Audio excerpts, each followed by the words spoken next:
Beshem Adonai Na'aseh V'Natzliach, on va faire un petit texte ici. Et les Avin Inyan Hilula de Rabbi Shimon Bar Yochai, afin de comprendre la Hilula de Rabbi Shimon Bar Yochai.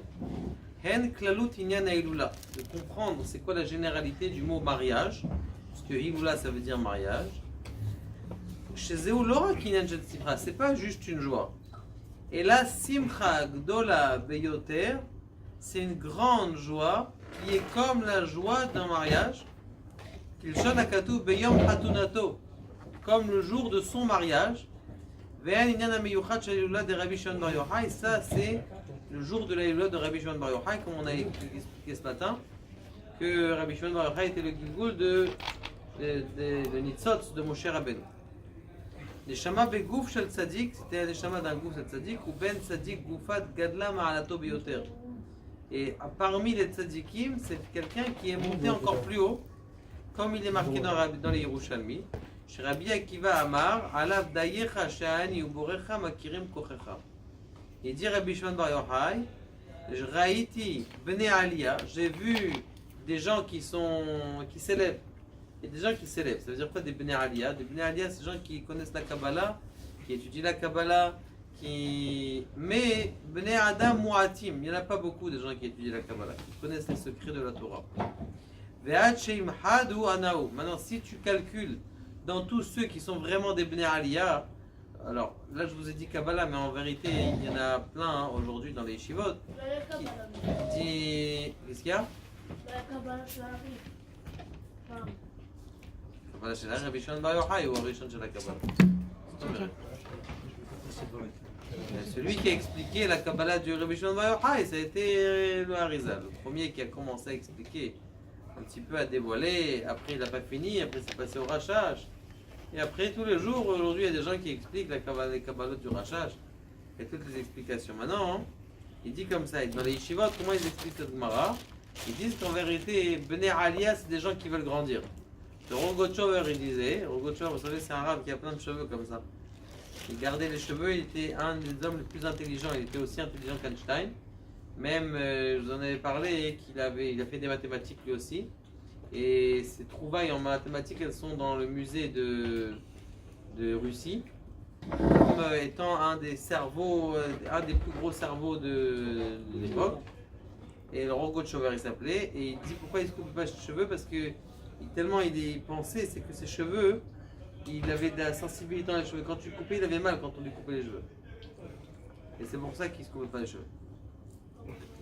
Maintenant, et donc il dit, lui, le Rogochover, il disait, moi je peux être à côté de n'importe qui, sauf des gens qui ne sont pas des bnei aliyah, sauf des gens qui ne veulent pas avancer dans leur vie. Les gens qui ne veulent pas avancer dans leur vie, je ne peux même pas les supporter. Ça, il dit le Rogochover. Donc il dit ici, il dit c'est la même chose aussi. Il dit Bnei Aliyah, des gens qui veulent s'élever. Il y a des gens, il y a plusieurs personnes. Des gens, tu vois, métro, boulot, dodo, ils continuent leur vie. Viens à un cours, je ne connais pas. Viens prier, c'est quoi ça? Viens, non, il y a Bnei Aliyah. Ah, vous faites un cours, ok, je viens. Vous faites une nouvelle prière, ok, je viens. Vous avancez, Baruch Hashem, ils veulent avancer, avant d'avancer. Ok, donc il dit, reste ici Yosef, n'aie pas peur. Rabbi Shimon Bar Yochai atzmo amar haïti bnei aliyah ve'en muatim. Donc j'ai vu des gens qui s'élevaient, mais ils ne sont pas beaucoup. Ve'im chadu anaou. Et s'il y en a un, c'est moi. Ve'gam amar yachol ani yiftor et kol haolam kulo min hadim miyom shenivreti adata. Je peux enlever le jugement de toutes les générations d'aujourd'hui, de la création du monde jusqu'à aujourd'hui. C'est qui a dit ça? Jusqu'à la fin Rabbi du Shimon monde. Bar Yochai. Pas fini encore. On peut enlever quoi, il a dit? Je peux enlever le jugement du monde.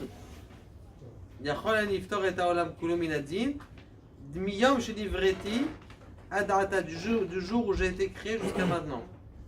Vechen amar ibaye Avraham le mikre ve min gabe ve'ad gabe ve'ana mekarev mi gabi ad malka meshecha. Il a dit ibaye Avraham le mikre ve, si Avraham il voulait se rapprocher, min gabe ve'ad gabi, de lui jusqu'à moi. Ve'ana mekarev mi gabi ad malka, et moi je m'approche de moi, de Rabbi Shimon jusqu'au Melech HaMashiach. Ve'i la ba'e itztaref ahya hashilonim. Et si moi j'arrive pas, alors le ahya hashiloni, c'est un des premiers Nevi'im de l'histoire. Un des premiers Nevi'im, un des premiers prophètes de l'histoire. il est venu pour Achia Shoni, c'est le maître du Baal Shem Tov. Achia Shoni, il est revenu en tant qu'ange pour enseigner le Baal Shem Tov. Il y en a qui disent aussi le Rabbi Haim Pinto était le Nitzotz de Achia Shiloni. Rabbi Haim Pinto de Mogador. Il était le Nitzotz, il apprenait avec Achia Shiloni. Parce qu'en vérité, c'est un des premiers Nevi'im avec Eliyahu Navi, c'était parmi les premiers Nevi'im de notre histoire. C'est des grands Nevi'im. Je crois qu'ils ont vécu à la même époque, je crois. Qui? Rabbi Haim Pinto de Mogador avec Baal Shem Tov, je crois, dans la même. Bah, si vous calculez, à peu près ça donne la même ça. À peu près ça donne ça. 350 ans, 350, à peu près c'est ça. Vous devez avoir des années. J'ai un tableau en haut. Il y a toutes les. Le premier Navi, c'était Moshe, non? Le premier Navi, c'est Moshe Rabbeinu. Mais maintenant, quand ils sont rentrés en Eretz Israël, c'était qui les Naviim? Il y a un Navi, Achia Shiloni. Ça, c'était des grands Nevi'im qui étaient les premiers Nevi'im. Moshe Rabbeinu, c'est Avi, un Nevi'im. C'est le père des Nevi'im. Ok, donc il a dit comme ça, chez Kol Ainyanim Elu Lomatsinu Bishar Tanaim. On n'a pas vu un autre Tana qui dit moi je peux enlever. Ça veut dire quoi? Je peux un hypothèse là. Toutes les avérotes qu'il y a dans le monde, je peux les enlever. Abishad Bar a dit. Et quelqu'un qui fait une avéra, je t'enlève. Comment? Je sais pas, mais il enlève. מבאר ממאמר שיש להקדים עניין מהלכים בין העומדים כי עניין ההילוך קשור על עניין ההילולה. Et c'est marqué העניין מהלכים בין העומדים, ceux qui vont parmi ceux qui sont debout, כי עניין ההילוך, le fait d'aller, קשור עם עניין ההילולה, ça fait référence avec le mariage. Razal hay alma deazdin kame kebe hilula damia. Les gens de ce monde-là, à qui ils ressemblent? Nous, à quoi on ressemble? On ressemble à ceux qui vont dans un mariage. Qu'est-ce qu'on fait dans un mariage? On profite, on mange, on s'amuse. Mais bon, à la fin, il faut laisser une enveloppe. Les fiches à amitat idan ailuch ou aliyah shelo be'erech ad ensof. Il veut dire ici que le fait de marcher, ça fait référence au fait de s'élever. Quand quelqu'un il marche, en vérité, il s'élève, il apprend des choses, il se développe, il crée sa personnalité. Et jusqu'à où il va jusqu'à Akadosh Baruch Hu. Même quand on dit par exemple que voilà, ça c'est un grand jour, aujourd'hui c'est le jour sous la sphira de, je sais pas, par exemple, on dit que Shavuot, c'est sous la sphira de Tiferet. On dit quoi? Alors ça va pas chez Akadosh Baruch Hu, la sphira de Tiferet elle est moins bas, non. Ça veut dire que c'est Tiferet, c'est une porte qui s'ouvre vers Akadosh Baruch Hu. C'est de là qu'on voit Akadosh Baruch Hu. De la Tiferet, on voit Akadosh Baruch Hu s'élever plus loin. C'est-à-dire, où vous pouvez voir Andromède? Vous ne pouvez pas voir Andromède. Mais il faut aller où ça? Il faut aller en Arizona. Là-bas, il y a un télescope qui fait 10 mètres de large. Et là-bas, de ce télescope, vous arrivez à la même chose. Les sphirotes, c'est des possibilités de pouvoir voir à travers les mondes Akadosh Baruch Hu de plus en plus haut. Mais quand on prie, tout va vers Akadosh Baruch Hu, Ensof Baruch Hu. Et ça, ce qu'on dit Bene Aliyah, les gens qui veulent monter, c'est que quand tu avances, eh bien sache que quand tu avances, le fait que tu avances, cette avancée, c'est une avancée qui t'amène de plus en plus loin. Et quand on dévoile quelqu'un qui fait une mitzvah et qui l'avance dans ce monde-là, eh bien il dévoile la force d'Akadosh Baruch Hu. N'importe quelle personne qui fait une mitzvah, eh bien il dévoile la force d'Akadosh Baruch Hu qui est infinie. Chaque personne qui fait une mitzvah. Tu fais une mitzvah, pourquoi tu fais une mitzvah? Je sais pas, ça me fait du bien. Non, ça te fait du bien parce que Kadosh Baruch Hu t'a dit. Si tu fais, ça te fait du bien parce que Kadosh Baruch Hu t'a dit, qu'est-ce que c'est en train de faire maintenant? En vérité, tu es en train de montrer que tu écoutes ce que Dieu il a dit. Où il a parlé? Tu l'as entendu? Moi je l'ai pas entendu. Ce qui a marqué, ce que les Hazal, ce que les sages m'ont dit, j'écoute ce que le rabbin m'a dit. À ce que le rabbin m'a dit, donc cela en vérité, tu es en train de dévoiler par ta émouna, parce que chacun qui met les téfilines, chacun qui met sa mezouza, chacun qui met n'importe quelle mitzvah, il est en train de dévoiler la volonté de Dieu. Que tu le veuilles ou non. Même si tu n'es pas en train de dire je dévoile la volonté de Dieu. Du fait que tu fais ce que Kadosh Baruch Hu te demande, tu dévoiles la volonté de Dieu. Et Vezeo Gam Achidouche de Lag Baomer. C'est pour nous aussi, pour se rapprocher d'Hachem. Bétar. Mais maintenant, C'est pas pour que le dévoiler, c'est pour. Mais Torquédé, même quand toi tu te rapproches d'Akadosh Baruch Hu, et bien en même temps tu dévoiles Akadosh Baruch Hu. Oui, voilà. Maintenant, il dit ça c'est le grand chidouche de l'Akba Omer. Le chidouche de l'Akba Omer, c'est que quand Rabbi Shimon Bar Yochai il est niftar, et il était tout en lumière, il était tout lumineux. C'est pour ça qu'on a dit ce matin, on a dit que de même que Moshe Rabbeinu il était lumineux, lui aussi, et Rabbi Shimon Bar Yochai, il a vu la lumière qui est passée autour de... La lumière qui était tout autour, il y a des gens qui ne pouvaient pas rentrer. Il a dit à des Chachamim, il dit celui qui n'a pas la possibilité de rentrer, qui ne rentre pas. Je vous ai raconté une histoire, une fois il y avait quelqu'un qui devait mourir, Rabbi Yitzhak, à l'époque de Rabbi Shimon Bar Yochai, et il devait mourir. Et Rabbi Shimon Bar Yochai, il a vu que le Satan il est rentré avec lui, qu'il allait mourir. Il a dit tous ceux qui ont l'habitude de rentrer dans mon chiour qui rentrent, tous ceux qui n'ont pas l'habitude de rentrer dans mon chiour qui rentrent pas. Donc du coup le Satan il était obligé de rester dehors. Au moment de sa mort, de la mort de Rabbi Shimon De Rabbi Yitzhak. Ah, Rabbi Yitzhak, un des élèves de Rabbi Shimon Bar Yochai. Je n'ai pas fini encore. Maintenant, ce qui se passe, c'est qu'il a vu que Rabbi Yitzhak, il lui a dit, dis-moi, quand tu as rêvé que tu allais mourir, parce qu'il lui a dit Rabbi Yitzhak, j'ai rêvé que j'allais mourir. Il dit, est-ce que tu as vu tous tes proches qui venaient? Il a dit, j'ai pas vu les proches.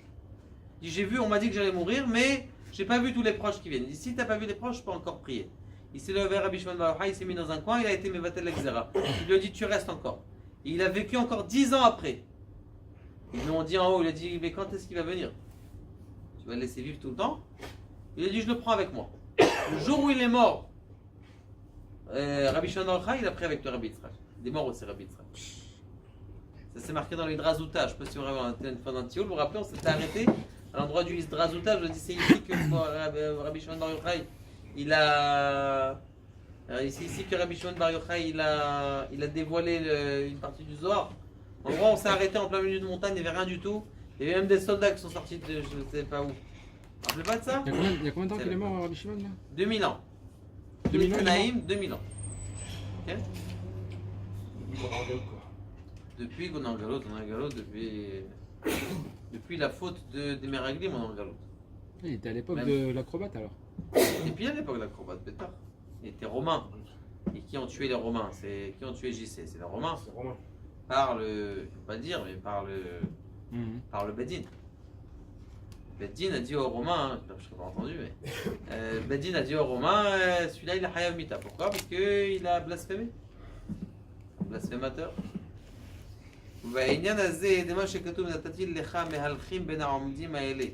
C'est marqué dans le passage que je vais te donner mehalchim. C'est quoi des mehalchim? Des façons d'aller parmi ceux qui se tiennent.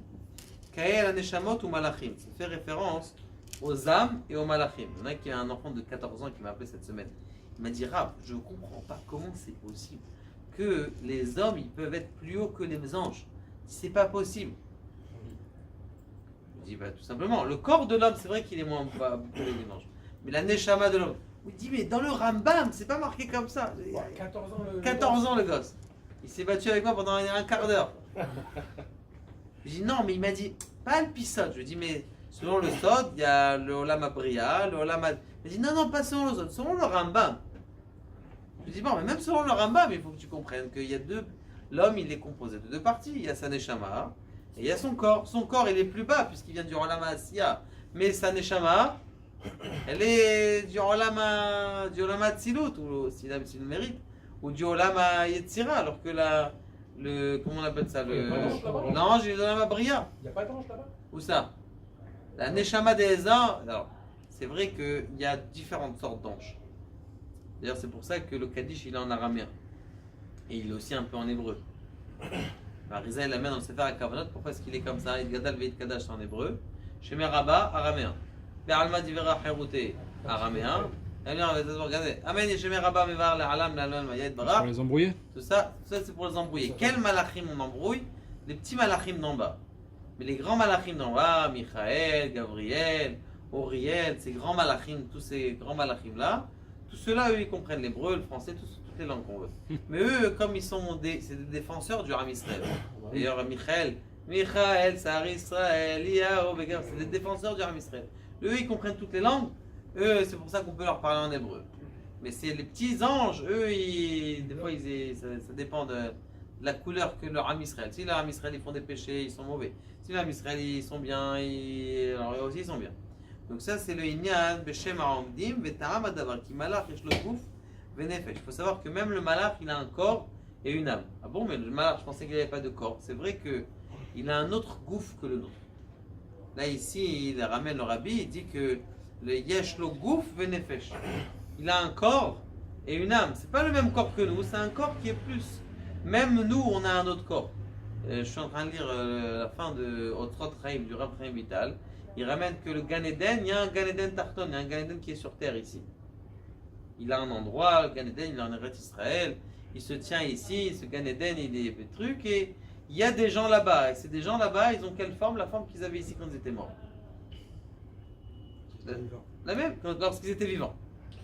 Lorsqu'ils étaient vivants, on a le même gouffre ici. Tu faisais là-bas 78 de taille. Et pourquoi ils sont dans ce Gan Eden là? Ils ne sont pas encore remontés plus haut. Ah d'accord. Jusqu'à ce qu'ils peuvent monter en Gilgul. Mais ça veut dire que c'est une punition, ça veut dire que c'est bien ou c'est pas bien? Ça veut dire qu'ils ne peuvent pas encore monter plus haut. Ils ne sont pas encore au niveau. Mais c'est Ils sont un transit. monde comme ce même monde. Ça veut dire que c'est pratiquement le même. C'est le Dougouma de ce même monde. Mais spirituel. Ce qu'on appelle le monde parallèle. Le monde parallèle, bêta. Oh, les mondes parallèles, déjà on les a vus. Il y a des mondes parallèles même dans ce monde. Ils n'ont rien inventé. Vous savez comment elle s'appelle la Agatha Christie? Comment elle s'appelle celle-là? De quoi? Harry Potter, il n'a rien inventé. Ouais. Le phénix, tout ça, tout est pris, tout est des midrashim. Tu sais faire toi là. Hein? Tu sais faire Tout est bêta. Des midrashim, tout est inventé. En vérité, sa force, c'est qu'elle a bien écrit peut-être, mais tout est là. On a tout dans les midrashim. Le dragon, ça existe aussi, ça a existé. On en parle dans le Sefer là-bas. Sefer de. Hein? Le dragon, ça existe. Bêta, ça existe. Ça existait avant quand Hachem il a fait Ouais, le monde. bêta, le Nahash. Il était plus fort. En vérité, c'est ça le vrai Nahash. Le Nahash, Aujourd'hui, c'est ça existe pas, un c'était dragon. pas un petit serpent comme ça. C'était un.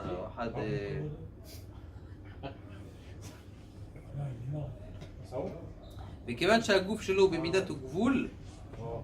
הרי מובן שגם נפש ונשמת המלאך היא באופן של מדידה והגבלה, כי יצירת המלאכים אינה כמו יצירת האדם, שנאמר בו, ויצר השם אלוקים את האדם עפר מן האדמה. Il dit בכלל que l'ange, il est plus petit que l'homme. Parce que l'homme, il est infini, parce qu'il a deux yetzirot, comme je viens de vous dire. Il a et son âme et son gouffre. Alors que le malach, son gouffre, c'est son âme. Il a un gouffre et une âme, mais son gouffre, c'est son âme, mais son gouffre âme, il est limité. Donc il a un niveau, il ne peut pas monter plus haut. ויצר אלוקים את האדם עפר מן האדמה ויפר באפיו ונשמת המים, זהו חיבור של בחינת דומם ובחינת מדבר. C'est quoi ça? C'est la connexion entre le בחינת דומם, c'est-à-dire entre דומם et מדבר, מה שאין כן בהמות וחיות. על דרך זה גם מלאכים שנקראים בלשון הקודש בשם בהמות וחיות. בדיוק ce que je l'avais dit au garçon.